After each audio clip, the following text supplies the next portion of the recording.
Nuevo encuentro aquí en Chabad TV, por cierto, y en el canal Vivo para el estreno semanal, Un Pueblo, la Propuesta, como desde hace tantos años. Siempre tratamos de ser originales. Hoy me parece que lo seremos un poco más y esperemos no quedar en el intento. Claro, porque parece un cuento chino, pero no es un cuento chino. Es un cuento real que tiene que ver con China y con nosotros, el pueblo judío, el pueblo de Israel. No les adelanto nada más. Presten mucha atención a este interesante diálogo que mantenía con el escritor, el licenciado Gustavo Peretnik. Gustavo, ¿podríamos decir que tenés para compartirnos hoy un cuento chino que no es un cuento? Algo así, la experiencia en China es fascinante.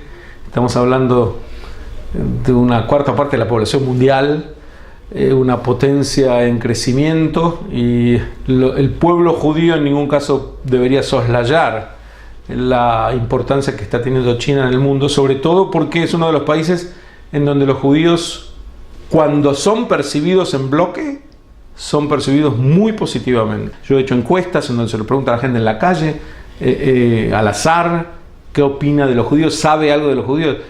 Una pequeña minoría dice no sé quiénes son.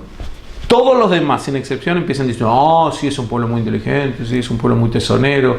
Esta amistad natural que les surge a los chinos con respecto a Israel y los judíos debería ser cultivada. ¿Cómo se dio este vínculo entre vos y China? Fue casual. Yo daba un curso en la Universidad Hebrea, un semestre en castellano, un semestre en inglés y un semestre en hebreo sobre pensamiento judío. Estaba dándolo en el curso en inglés. Tenía en primera fila un chino que se sentaba, tomaba apuntes, llegaba primero, se iba último. Me llamaba la atención, pero nunca le pregunté qué hacía ahí, un descuido de mi parte. Pero después, al semestre siguiente, doy el mismo curso en hebreo y está el mismo chino, primera fila. Me acerco y le pregunto en hebreo qué hace ahí, Lu Yan, su nombre. Y la respuesta es que trabajaba en la agregaduría cultural de la embajada china en Tel Aviv y que él tenía como misión entender mejor el judaísmo y estudiarlo. Lu Yan volvió a China a trabajar en el Ministerio de Relaciones Exteriores, y en una oportunidad el profesor Xu Xin, que es el que se dedica a difundir el judaísmo en China, es decir, a dar estudios judaicos en universidades, una obra ciclópea, tradujo la enciclopedia judaica al chino y seminarios, su vida es esto. El profesor Xu Xin decide organizar un seminario de estudios judaicos interuniversitario en China, por primera vez en la historia. Y todavía siendo un país en que en estos temas hay que pedir permiso al gobierno, él llama al ministerio para preguntar si lo dejan invitar a un profesor israelí, y le responden que no solamente lo dejan, sino que debe hacerlo, y le van a decir quién es el profesor, y este soy yo, porque el que atendió el teléfono fue mi amigo, que había sido mi alumno. Entonces me salió casi casualmente. Fui invitado a la Universidad de Nanjing por primera vez, después fui varias veces más, y dando seminarios, cursos. Después me fui extendiendo a otras universidades, a otras escuelas secundarias. Esto resultó en el programa Haitian de esclarecimiento judaico en China, y lo que te puedo decir como corolario es que el interés es amplísimo. Es decir, un estudiante mío chino pone un cartel en la universidad, viene un profesor de Israel a dar una charla y vienen 500, 600 estudiantes a escucharla. ¿Qué es lo que más los cautiva? Claro, si yo pusiera como tema el sionismo hoy, ¿cuál es el significado del sionismo?, se llena del mismo modo. Me parece que si pusiera un cartel similar en una universidad española, y también doy muchas clases en universidades españolas, que se llama el sionismo hoy, no creo exagerar si digo que incendiarían la universidad antes de que yo dé la conferencia. Es decir, sin ni que hablar, que vendría gente a boicotearla y a gritar y a no dejar hablar. Ahí no. Son absolutamente vírgenes de los prejuicios judeofóbicos, ni de la rama teológica de mostrar a los judíos como deicidas y diabólicos, ni de la rama política moderna de mostrar a Israel como imperialista y opresor. Ninguno de estos prejuicios ha calado hondo en China. Se lo cita a veces como el único país que nunca tuvo judeofobia. Yo traté de buscar la quinta pata al gato y encontré alguna excepción a la norma, pero la norma es así y por lo tanto debería ser cultivada. Además que hay muchas cosas más que nos unen con los chinos que las que se conocen habitualmente. ¿Qué nos une? En principio hay una historia similar. Son las dos civilizaciones más antiguas de la humanidad. Nosotros, con nuestros humildes 4.000 años de antigüedad, tenemos que confrontarnos con ellos que claman 5.000 años de antigüedad.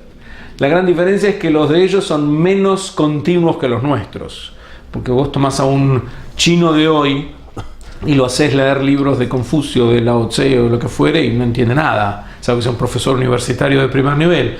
En cambio no tenés que buscar un profesor universitario judío, sino a un niño que va a una escuela judía habitual en cualquier lugar para que lea textos más antiguos todavía, textos de 3000 años de antigüedad, y él los puede leer con cierta soltura. Son las dos civilizaciones más antiguas, que fueron renovadas de alguna manera en la misma época. La República China nace en 1949, el Estado de Israel nace en 1948, con una experiencia histórica de mucho sufrimiento. Unos y otros han pasado persecuciones que también no son comparables, pero en todo caso te cuento que en Nanjing, la ciudad que mencionaba antes, que fue muy destruida por los japoneses previo a la Segunda Guerra Mundial, ellos tienen un monumento recordatorio al que habitualmente lo llaman el Yad Vashem chino. Murieron unos 250.000, 300.000 chinos asesinados por japoneses, pero se sienten identificados porque después de todo en la Segunda Guerra los enemigos respectivos estaban aliados uno con el otro. Esto en términos históricos nos une. Si bien uno difícilmente puede hablar de una religión nacional china, hay una candidata a eso, que es el confucianismo. El confucianismo no habla de Dios, habla de un maestro, que es Confucio. El día de su aniversario es el Día del Maestro en China, que enseña más que nada comportamiento social, pero este confucianismo tiene muchos símiles con el judaísmo, porque los dos ponen el énfasis absoluto en la acción y no en la fe. Son religiones poco teológicas, no hablan de qué hay que creer, hablan, digamos, poco y mucho más de qué hay que hacer. Además son estrictamente no misioneras, lo que las hace ambas muy tolerantes para con el mundo externo. Es decir, a ningún judío, ni al más radical, fanático, extremista de los judíos, jamás se le ocurriría que quiere compartir al mundo entero el judaísmo. Ni que hablar de un confucionista, que a él le da exactamente lo mismo, el tipo de actitud que tenga el resto de la gente hacia la vida. Y esto llega a su cúspide en que cuando preguntaste ¿cuál es la máxima de una y otra? Y en el Talmud, Masejet Shabbat 31a, se dice ¿cuál es la máxima basada en Behavta lereja kamoja, amarás a tu prójimo como a ti mismo? Que se nos dice Mashe aleja sanei lejaverja lotaveit, lo que te es odioso a vos, no se lo hagas a tu prójimo. Los analectos, que son la literatura de Confucio, llega un momento en que dice cuál es la máxima que resume esta filosofía. Y resume: lo que te es odioso a vos, no se lo hagas a tu prójimo. Hablabas antes de que, bueno, país virgen de judeofobia, sin embargo, algo encontraste. ¿Qué encontraste? En 1907 hubo un pequeño exabrupto judeofóbico a partir de una revisación, de una exploración que hace un científico que llega ahí. Los detalles son realmente menores. Pero si querés saber algo más picante, en el 2002, que se cumplían 10 años del establecimiento de relaciones sino-israelíes y que debió haber sido solamente festejo, justamente ese año se vio empañado por dos motivos. El primero es que Israel, por presión norteamericana, debió cancelar la entrega de aviones muy sofisticados que China le había comprado y pagado. Y cuando tuvo que cancelar este contrato contra su voluntad, los chinos se enojaron muchísimo y con razón. Eso enturbió la relación por un buen tiempo. Y cuando hicieron el banquete de homenaje a estos 10 años, donde vinieron notables israelíes a Beijing a celebrar, sirvieron cerdo. Esta era una manera de decirles: estamos enojados, pero no lo hacemos público. Y los chinos le dan mucha importancia a la comida. Te habrás enterado que los judíos no, mucho menos. Y esto fue un símbolo. Por supuesto, los israelíes no comieron, pero sintieron, esta es la expresión de que están enojados. Y hubo también una exhibición de Albert Einstein, preparada especialmente, si no me equivoco, por la Universidad de Hebrea, que iba a recorrer China, y se empecinaron en que sacaran el panel en donde decía que Albert Einstein era judío, el judaísmo de Albert Einstein.